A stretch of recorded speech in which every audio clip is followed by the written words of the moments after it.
आपलं नाव काय सर? माझं नाव विष्णू दराडे.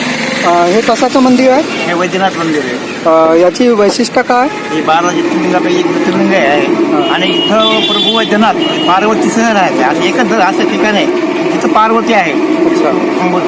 बाहेर आहे ना दर्शन, बाहेर मध्ये येताना आत जाताना पार्वती दर्शन लागते असं आहे.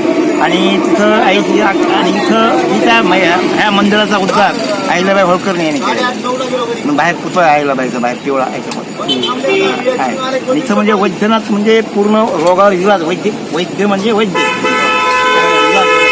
पूर्ण ह्या मेरू पर्वत आहे पाठीमागचा, त्याच्या पूर्ण वनस्पत्या होते म्हणून ह्याला परळीचा वैद्यनाथ म्हणतात.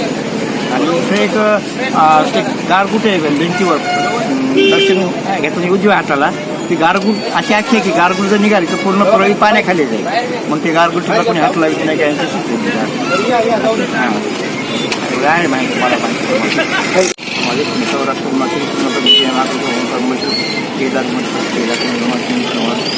माझे पाचवा ज्योतिर्लिंग ना.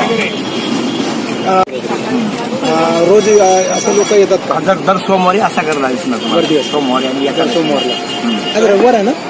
रविवारी पण श्रावण महिना असल्यामुळे करतात. श्रावण महिना आणि सलग सुट्टी आहे 2-3 शनिवार रविवार सोमवार. उद्या परत सलग सुट्टी द्यायची.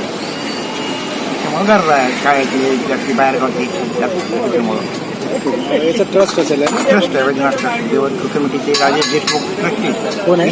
राजेश.